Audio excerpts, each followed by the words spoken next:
Little Lucy Lockhart ran from her daddy's frying pan. The forest of 1,000 legs killed her and then laid their eggs. That's a jump rope rhyme my classmates used to sing on the playground in elementary school. It's really fucked up that they sang that because Lucy Lockhart was a real person we attended school with. She vanished when we were in 2nd grade, so we must have been around 7 years old.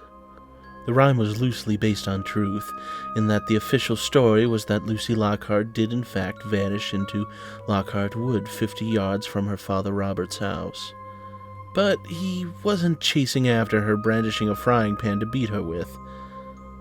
I was too young at the time to understand what was happening, and it wasn't until much later that my mom actually explained it to me. It wasn't a particularly shocking story, just sad. I remember the day Lucy went missing. At least, the first day she didn't come to school. It was Monday. She was missing the Friday before. My mother told me that it was a few days before Lucy's 7th birthday, and that Lucy had asked her father if she could have a birthday party at the house. I remember that Lucy and I had been in the same group of friends, and I remembered her telling us that she was going to ask her dad about having a birthday sleepover. I especially remember being annoyed that she wanted it to be a sleepover because I was the only boy in the group and was never allowed to sleep over with them. I was still excited about the prospect of a party, though, as we all were, because we knew her father Robert Lockhart Jr. was a retired entomologist. We just called him the Bug Man, and had lots of pretty preserved specimens like butterflies and beetles in cases that Lucy would sometimes bring in for show and tell. Anyway, according to my mother, Lucy asked her father if she could have a sleepover for her birthday, and he said no because she was going to spend her birthday at her mother's house while their house was being fumigated. It was a normal enough reason for a 6-year-old to cry and storm out of the house, but running into the Lockhart Wood was a bad idea for any person of any age without the proper equipment. Here's the thing about the Lockhart Wood. Some people call it the Forest of 1,000 Legs, presumably to make it sound creepier than it already is. It doesn't need help. There are roughly 4,000 species of spider in America, and the Lockhart Wood is a phenomenon on its own because it is home to all of them. Not only that, but there are documented populations of some spiders previously thought endemic only to certain countries, such as the Goliath bird eater, a couple of funnel web spiders, and some species of peacock spiders. There's the myth that says you're never more than 3 feet from a spider at any given moment. In this forest, it's not a myth. It's filled to the brim with spiders. I think at this point it goes without saying that if you're an arachnophobic, this is not the story for you.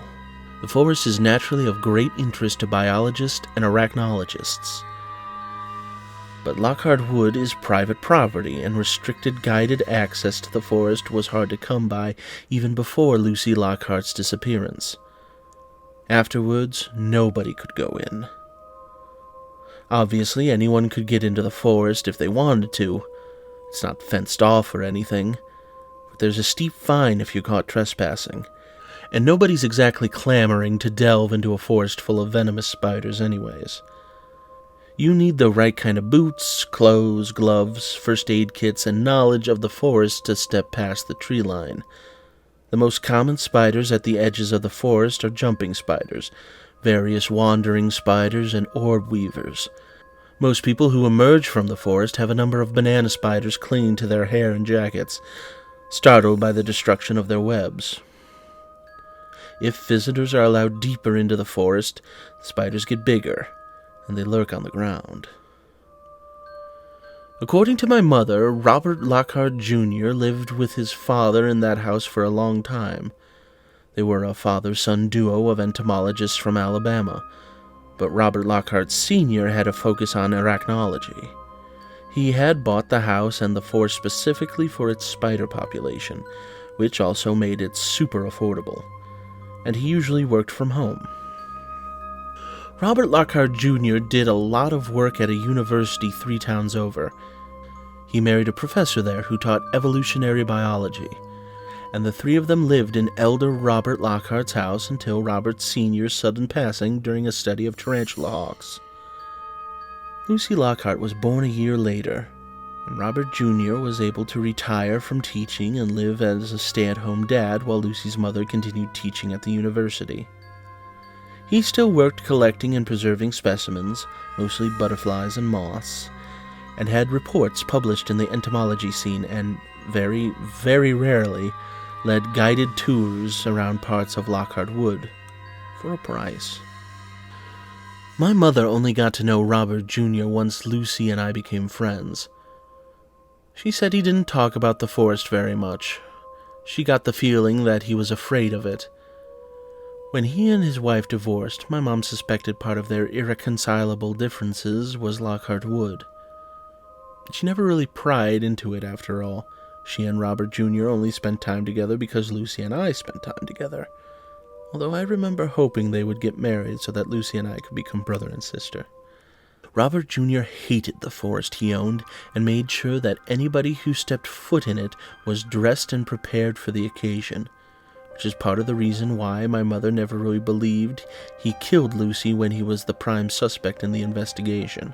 When Lucy ran off into Lockhart Wood that evening, my mom said Robert Jr. gave chase without hesitation, in socks, sweatpants, and a t-shirt. He must have received a dozen bites of varying severity the second he went in. He was in there for 4 hours. My mom was working a night shift at the hospital when he was brought in, delirious and swollen all over. There was no telling how many bites he'd received, and to this day my mother doesn't know how he survived.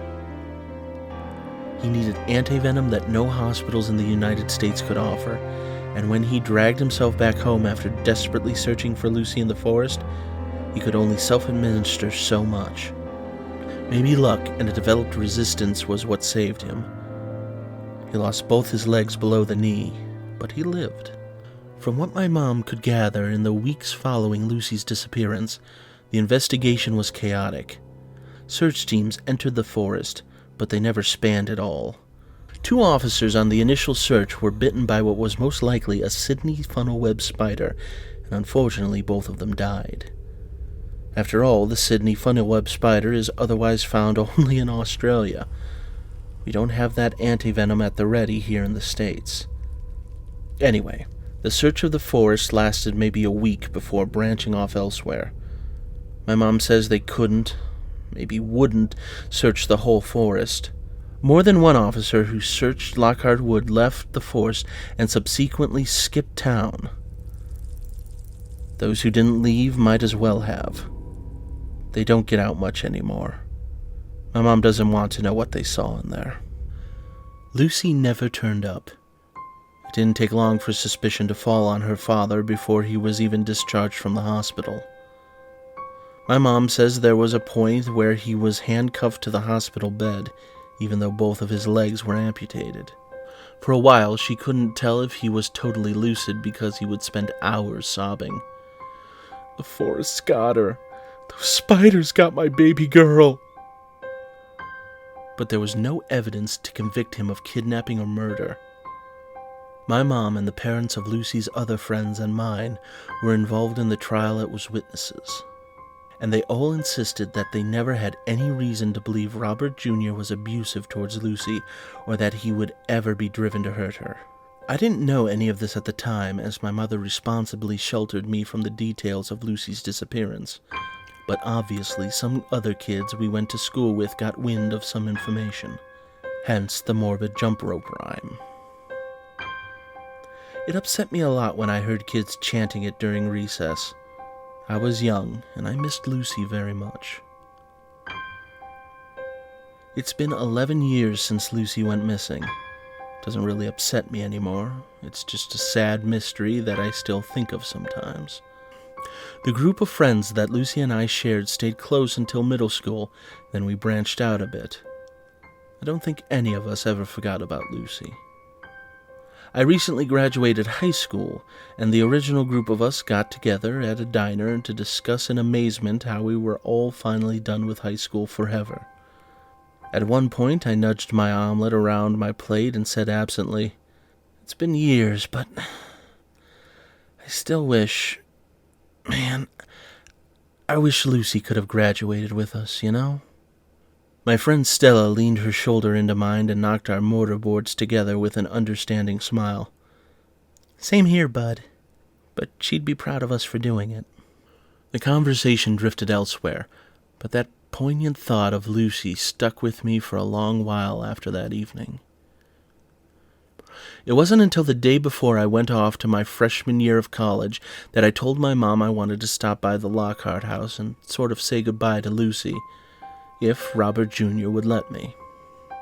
"Well," she shrugged over breakfast, "I guess it couldn't hurt. You never get over losing a child. But all things considered, he seems to be okay. He might oblige you." So later that afternoon, I drove across town towards the dark, looming forest that stretched into the sky on the horizon. I hadn't been to the Lockhart house in over a decade, but the sight of it instantly made me happy. I no longer mourned Lucy. I only cherished the brief time that we had together as children. And I had lots of fond memories of the house. As I pulled into the gravel driveway, I saw the curtains in one of the windows shift, so I knew someone was home. He might not want to let me in, but there was no harm in trying. I went up the front porch steps and found a wooden hanging of a Luna moth adorning the front door. It had no sign of grime or weathering, and the pale green paint still had its glossy finish, so I guessed it was fairly new. I don't know what I expected from Robert Jr. Maybe that he was too far gone after the loss of Lucy that he wouldn't bother decorating anything. But it had been more than 10 years, and recovery is possible. I knocked, and he answered a few moments later, frowning curiously at me from the gap in the door. "Hey, Mr. Lockhart, I floundered a little stupidly, because I hadn't planned on how I was going to talk to him. I'm Aaron Levinsky. You know my mom Jane at the hospital?" The door eased open a bit more, his face relaxing with recognition. "Jane's boy, yes. You were one of Lucy's friends, weren't you? Come in, wipe your feet." I'm surprised you remembered we were friends," I admitted, stepping inside and wiping my feet on the floor mat. It looked like a monarch butterfly. "Oh, I remember all you kids," Robert Jr. said with a wave of his hand, leading me inside. His prosthetics clicked on the linoleum. "It was Lucy, you, Stella. There were 2 girls named Hannah, wasn't there? You were the one that cried a lot because you never got to stay for sleepovers." "Yes, sir, that was me," I said, embarrassed. "You gay, son?" It was a startlingly straightforward question tossed over his shoulder as I followed him in the house. There wasn't anything accusatory in his tone, though, so I said yes. He grunted. "Knew you'd be fine to sleep over with the girls. Could have spared you a whole lot of whining and crying." He took me past the numerous framed bug specimens as we made our way to his living room. It was a big room, cluttered with bookshelves and workbenches with papers strewn about. Dozens of terrariums of various sizes dotted the room and lined the walls like trophy cabinets, the only gap where the den opened into a kitchen. A bright desk lamp illuminated the whole room, and the light bounced off a magnifying visor headset on a laptop screen. It looked like he had been dissecting a large beetle before I knocked on the door. It was good to see that his passion for bugs hadn't been destroyed after losing his daughter to the Lockhart wood. "So, what brings you here, Scooter?" he asked, going into the kitchen to retrieve something from the fridge. Well, we graduated in May, and I'm leaving for school tomorrow, I explained. And I just kind of, I mean, I still think about Lucy a lot, so I was wondering if you had kept any of her things over the years that I could see and sort of, remember her by. If you're okay with that, sir. Robert Jr. came back over to me with a shrug and 2 beers. He said, "Ain't much a little girl has to her name but Hello Kitty bed sheets and Beanie Babies."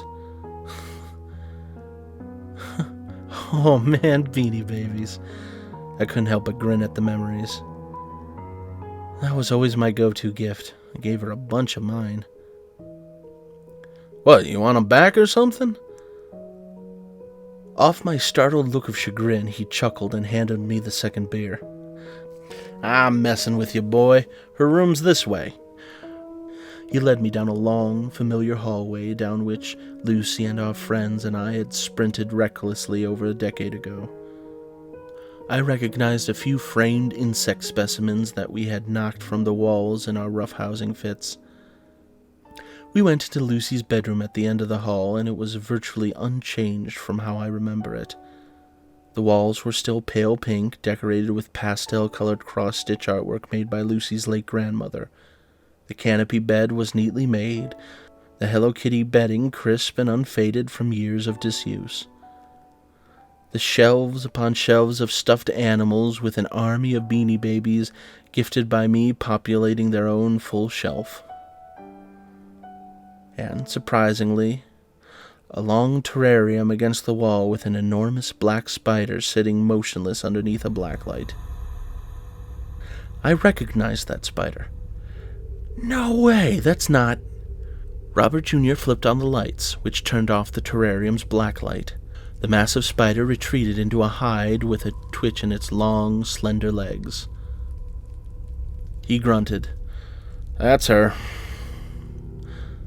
Lady Legs was a type of huntsman that Robert Lockhart Sr. had discovered in the Lockhart Wood and kept for 10 years before Lucy was born. There were plenty of live specimens in the Lockhart house over the years, but Lady Legs was the only one that Lucy seemed to cherish as a pet. Robert Jr. had said in the past that some tarantulas can live to be over 25 years old. But Lady Legs wasn't a tarantula. And if this was the same Lady Legs from that time, that would make her over 30 years old. "Do huntsman spiders live that long?" I asked incredulously, moving to the terrarium with a fascination I hadn't felt in years. Robert Jr. stood in the doorway with his arms crossed with an expression of distaste creasing his features as he looked at Lady. "None that we know, besides this one." "She's even bigger than I remember," I murmured, my breath fogging up the glass as I tried to peer into the spider's hide at an angle, but I couldn't see her. "Far as I can tell, her size depends on her enclosure," said Robert Jr. "She won't get no bigger as long as she's in that tank." I saw Lady's leg move in the hide, then turned my head to look out Lucy's bedroom window. It faced the deep gray mass of Lockhart Wood. I stood, absently tracing my fingers through the condensation on the bottle in my hand. Lady came from the forest, didn't she? How big do they get in there? Robert Jr. didn't respond. I looked over at him.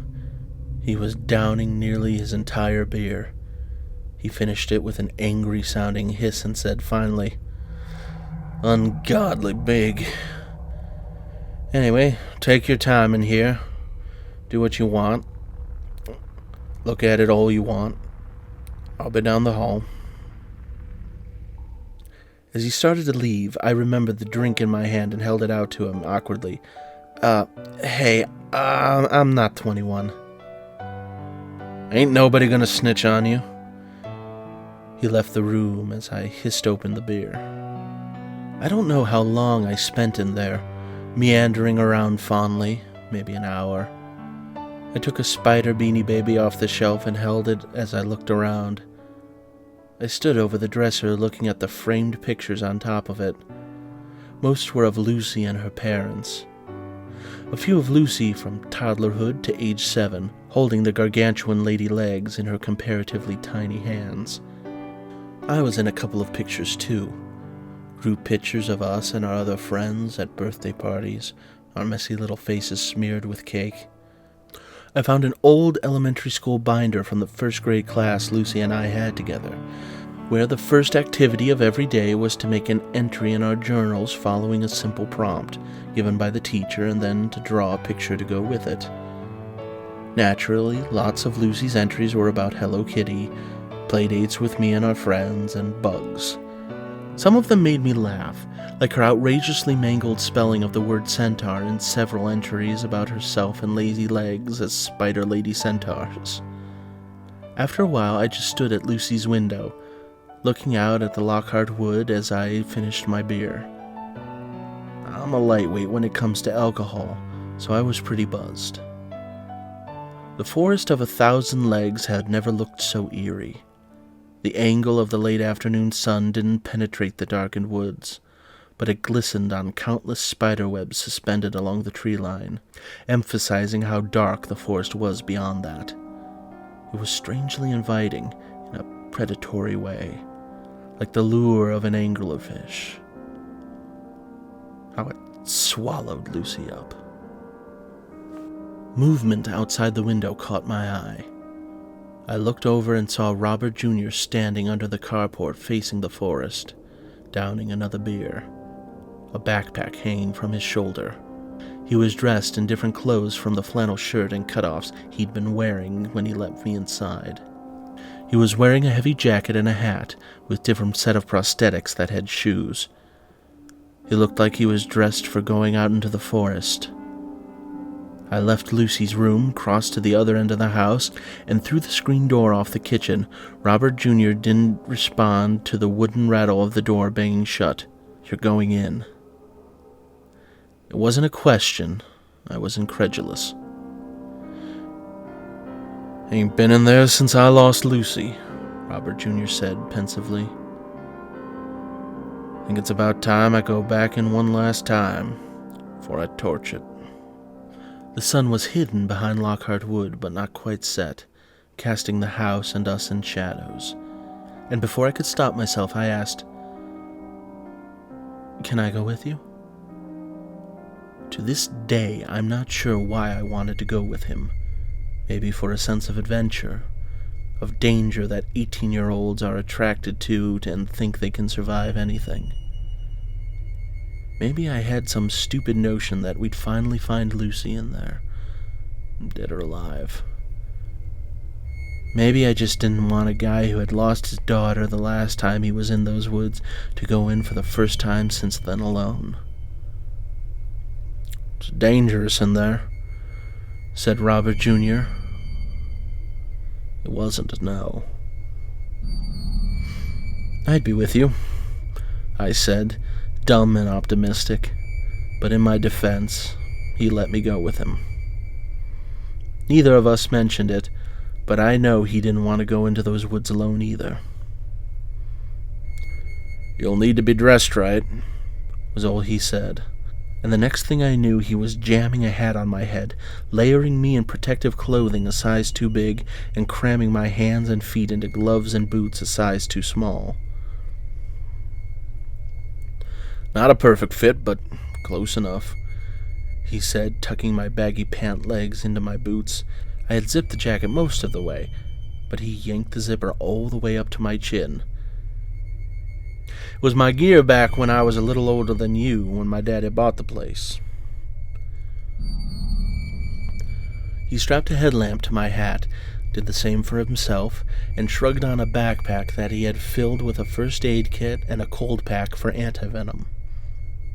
I watched him put it all together, fascinated, as I nursed another beer. It was hard to believe he hadn't ventured into the forest in more than 10 years. The speed and certainty at which he prepared everything was like that of someone who explored Lockhart Wood daily. He gave me a set of strict, reasonable rules, basically telling me not to leave his side and not to thrash around if I walked into a web, and to always watch my step even though I was wearing boots. I could change my mind at any time in the forest, so if I wanted to leave, he would guide me out. I sent a quick lie of a text to my mom, telling her that Robert Jr. had invited me to stay for dinner, and then zipped my phone into my breast pocket. By now, twilight was fading, the purple sky soon to turn to an inky blue, and we set off. The trail leading into the forest was rough and overgrown from years of seeing no foot traffic, but not completely hidden. The first thing I did when I entered the forest was walk right into a web that Robert Jr. had subtly avoided. I started to flail instinctively, but Robert Jr. caught me with an arm across my chest, saying, "Don't thrash," I said. After he assured me that the web didn't belong to anything venomous, I carefully picked the web from my face and hair, following him deeper into the wood. It was darker than I had anticipated beneath the trees.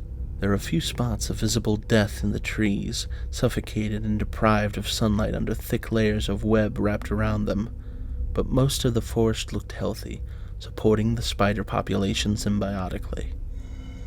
Robert Jr. and I switched on our headlamps pretty quickly when the scant moonlight didn't light our way sufficiently.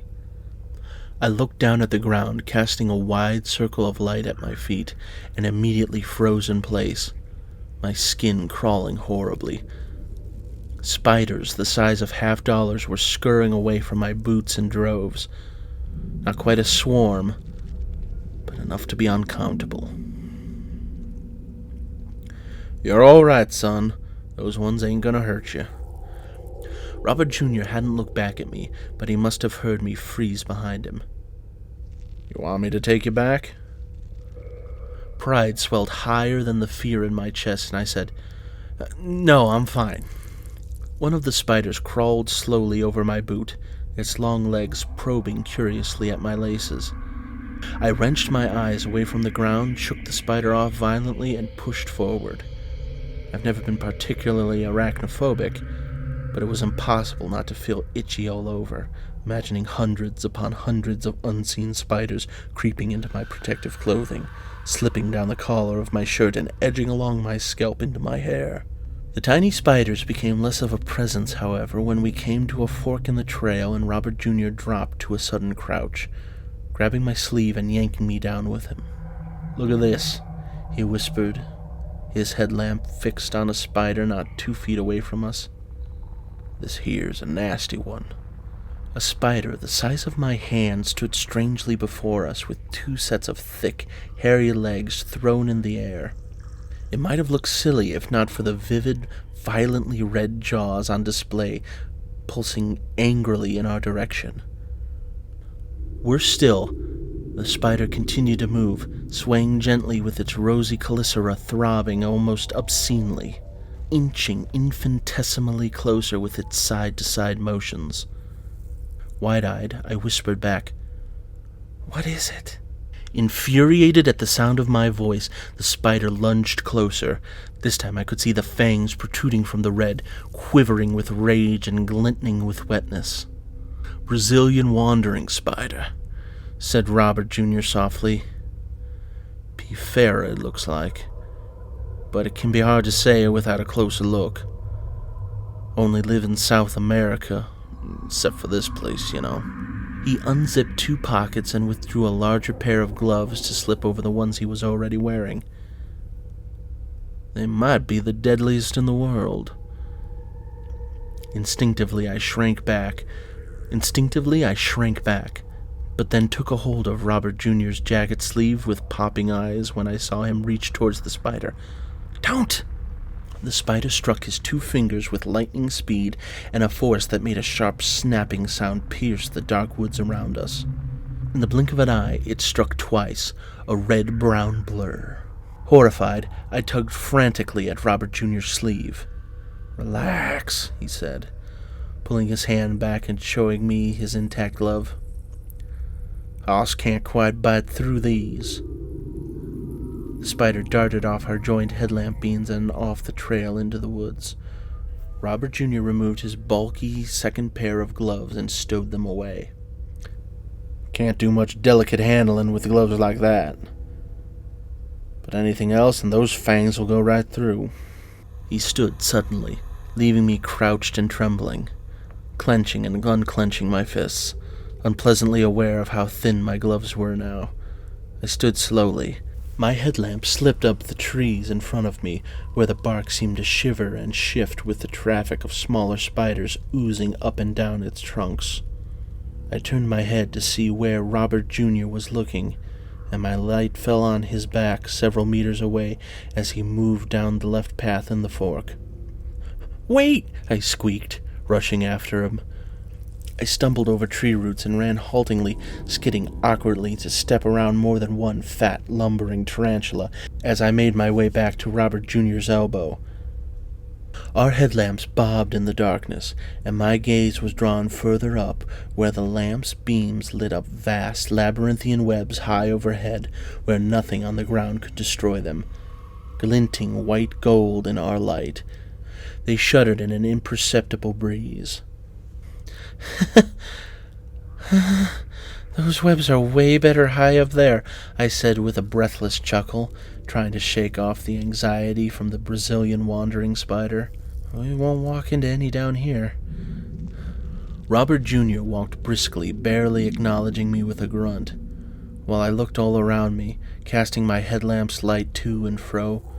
Robert Jr. hardly moved his head, focused steadily on the twisting path down which he led us. Occasionally, he would stop so abruptly that I would collide with his back, and he would gaze up into the ever-thickening treetops at the spiderwebs overhead, which were now so large and thick that massive sections of leaves had suffocated and died. I could see clusters of spiders creeping every which way in the stuff, while more obscured movement shifted on the other side of the web so thick that I couldn't see what it was. My depth perception was off in this environment, what with the difference between myself and the webs and the number of different sizes of spiders I could see. Everything looked bigger up there from where I was standing. "Communal webs," said Robert Jr., pointing at the massive net of silk. "Most spiders live alone, but some are social. Bunch of different spiders taking care of the same babies, sharing the same food." "They must catch a lot of prey," I said, moving my headlamp over the vast web. "It's huge." "Wouldn't be surprised if they made a regular meal of birds," Robert Jr. speculated. "Squirrels, too, maybe, if any wander in this far."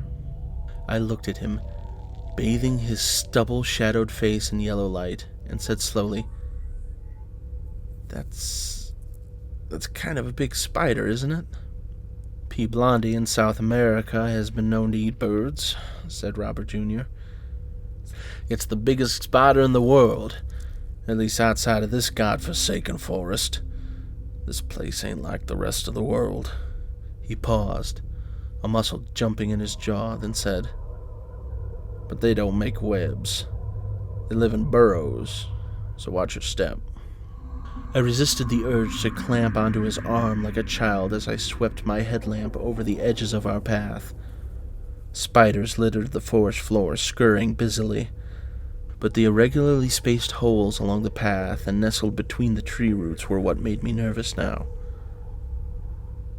The biggest hole looked like it could swallow my leg.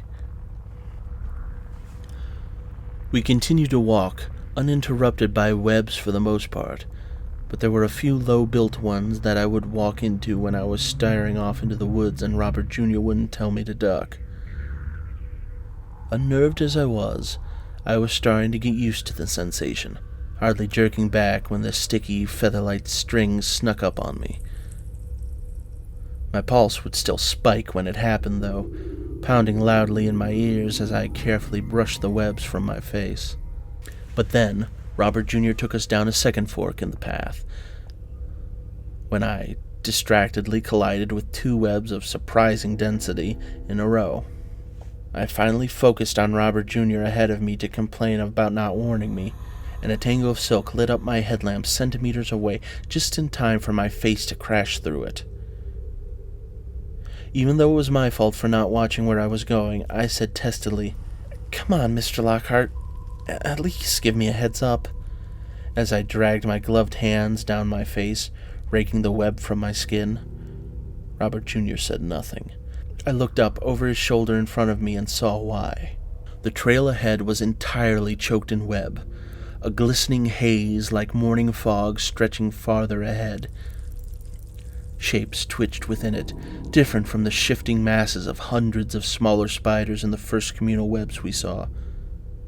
These were heavy and singular, with sharp angles plucking at individual lines of silk. I couldn't quite make sense of what I was seeing. Something crunched under my boot. I looked down at the wispy, stringy gray floor. Brittle bones of some animal I couldn't identify lay there. Among the bones lie the aged, empty remains of a huge tarantula, skeleton and exoskeleton locked together in death. Had they fought and died tangled with one another? "Jesus!" I said loudly, just as Robert Jr. breathed softly. "Jesus." He wasn't looking down. He was looking directly up. I looked up too, and froze. Our headlamps joined and lit up the webs that swallowed the understory, washing over the enormous spiders that moved within them. Things the size of fish bowls, with fat, round abdomens and twitching, creeping legs thick as pool cues. Clusters of eyes reflected light back at us, and the movement of their heavy bodies made meaty, organic clicking noises. These things weren't what Robert Jr. had commented on. The creature slowly descending from the web by a thread was.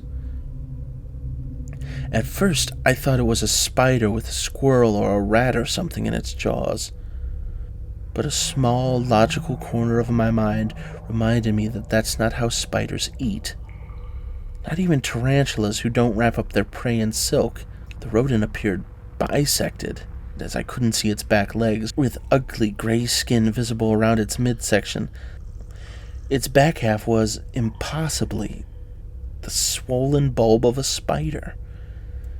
It looked like some gruesome mockery of a centaur, the limp torso of some parasitic rodent bursting forth from an unwitting host. There was no way that that thing could be real.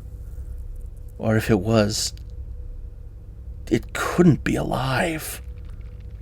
But the thing's spinnerets kept pumping a hardy silk line, two spindly back legs touching at delicate tips as it worked its way down, and the rodent's head twitched, its furry front legs extending, paws grasping. I saw its face. A squirrel with too many beady black eyes extending up the front of its head, blinking gummily down at us. I could see its long yellow teeth as its mouth lolled open. I was distantly aware of my body moving, weakly grasping Robert Jr.'s jacket sleeve and yanking on it. His voice sounded very far as he muttered, "What the fuck?" Movement in the corner of my eye somehow managed to pull my attention from the abomination above us. My eyes were drawn down the edge of the trail on which we stood. For a moment, I thought the ground had dipped down an embankment and we were simply elevated on the path. But I soon saw that it was a massive hole in the ground. A burrow. I continued to tug mechanically on Robert Jr.'s arm. "What the fuck?" A face peered out of the burrow, ghostly pale against the darkness within, and seemed to drift up and closer to us. It was a human face with too many eyes clustered along the bridge of its nose, glittering black and blinking slowly. It ducked its head, long dark hair hanging in lank tangles as a woman's bare moon-white torso emerged slowly from the hole in the ground. A hulking, hairy mass of a spider's abdomen the size of a Volkswagen Beetle followed, connected at her waist. Her 8 branch-thick legs crunched in the leaf litter, audibly thumping with the weight. Robert Jr. and I staggered backwards, upsetting more spider webs in the underbrush. The creature's legs were striped with white at their joints, and I thought of Lady Legs back at Robert Jr.'s house and what he said about the species' size in the wild. Ungodly big. Robert Jr.'s thoughts were also back in his daughter's room, because his hand gripped my arm in return. I heard him say, "Lucy." My eyes flew back to the creature's face, its unnatural addition of eyes surrounding the original's, and as it tilted its head, I recognized her too. Her mouth dropped open, lower lip dripping with something too viscous to be saliva. Her rail-thin arm spasmed once before lifting up, sending a painful jolt of electric fear up my spine. Her white, long-fingered hands took hold of the squirrel spider dangling between the two of us. The thing squeaked and convulsed, its legs thrashing horribly, and Lucy brought it to her mouth. I ran. I thrashed my way blindly through web after web, back the way we came. I heard Robert Jr. call my name, unexpectedly close to me, and suddenly felt him crash into my back. I hit the ground hard, face first. I barely had time to register the bright starburst of pain as my nose broke and began to bleed, or the skittering of spiders millimeters in front of my eyes before Robert Jr. yanked me bodily back upright and whirled me around. I thought he was slapping me, but realized he was slapping away spiders that I had picked up as passengers from the ground. "Don't you run off in here, boy!" Robert Jr. hissed in my face, shaking me hard.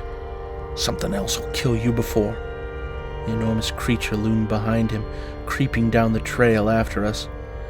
I started to yell, but Robert Jr. clamped his hand over my mouth, spinning to face her. He forced us into a sort of half-crouch, his body weighing me down to keep me from running again, and I stared with bulging eyes, struggling to breathe through my bleeding nose as Lucy bore down upon us. "It's okay," Robert Jr. said, but he wasn't talking to me. I could feel him shaking against my back. "It's okay, Lucy. You're okay." She came closer, the precise movements of her vast spider body in stark contrast against the limp, feeble movements of her human torso. Her face seemed alert, even with the 6 bleary eyes that looked infected in their unnaturalness, but her arms hung listlessly at her sides, her posture hunched. Venom, blood, saliva flowed slowly down her chin, all that remained of the squirrel spider. I could hear her breathing, see her pale throat throb as she swallowed. That's a good girl, baby," said Robert Jr., his voice low and soothing despite his violent trembling. "Daddy didn't know you lived here, Lucy. We didn't know we'd see you here. You did such a good job here all by yourself, didn't you, baby? Daddy's proud of you." He was slowly inching us back as he spoke nonsense to the thing in front of us. The spider shifted minutely, almost moving after us, but not quite. Lucy's dark, wet mouth drooped open. In a voice that sounded like wind in dead leaves, she hissed, "Daddy." Robert Jr. laughed, wild and terrified in my ear, pulling me another step back, the palm of his hand still crushing my lips against my chattering teeth. "That's right, baby. Daddy's here. Daddy didn't think he'd see you all grown up in these woods, huh, baby? Good girl, Lucy." She didn't move after us as we backed away, although her eyes followed us with laser focus. Again her voice, hoarse and vacant.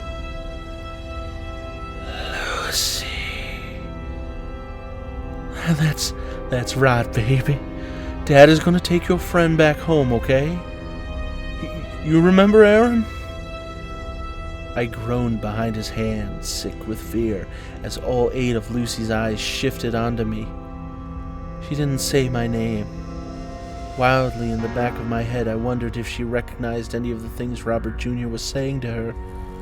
Certain that she was all spider like this, that the 2 words she had said were empty repetitions preceding her final attack. But still she stood motionless, watching our retreat. Daddy's gonna take Aaron home. Is that okay, baby? Robert Jr. said. Will you let me do that, Lucy? She was silent for a long moment then. Okay. Good girl, Lucy. We're going away. Good girl. Another stretch of silence as we moved steadily away from her. She still didn't follow, merely watching us. Her voice, unprompted this time, shook me to my core when it next creaked through the night. Come, see me. The noise Robert Jr. made was something of a strangled sob and laugh. Yeah, baby. I'll come see you. I'll come see you again. Just let me take Aaron home and Daddy will come see you again, baby girl.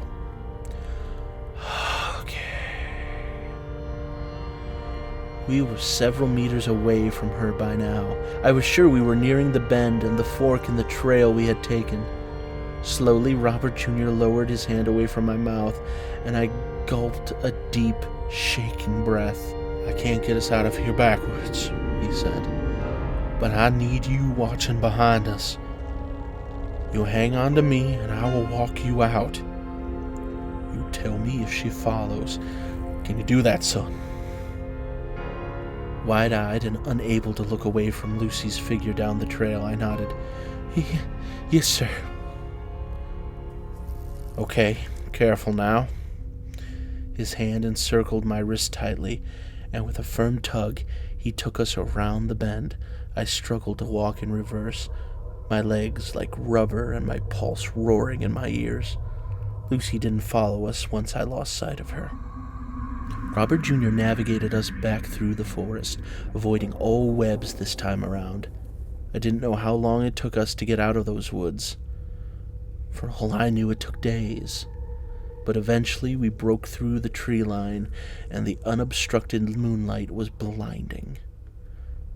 I felt separate from my own body as I brushed harmless jumping spiders and orb weavers from my hat and jacket. Distantly, I heard Robert Jr. chuckling weakly. I turned around to look at Lockhart Wood, almost casually. I leaned over and threw up on the grass. A few yards away, Robert Jr. did just the same, coughing and laughing harder when he was done. Fuck! He gasped, hands on his face. I watched him stagger and fall heavily onto his ass, giggling maniacally. Dazed, I went over to him and sat beside him on the grass, staring at the forest. I spat remnants of bile on the ground between my knees.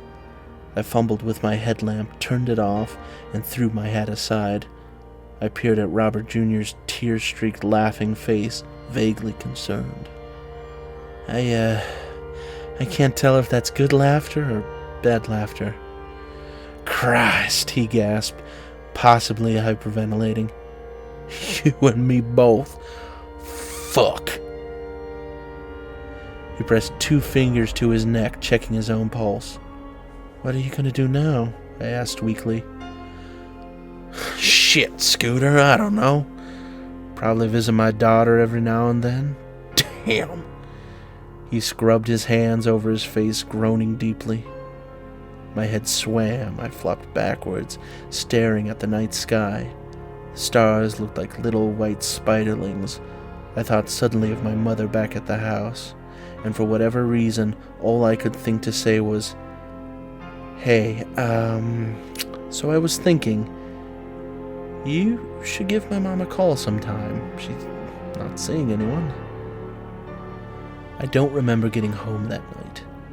I don't remember getting settled on campus the next day. But I think I'm going to change my major to biology.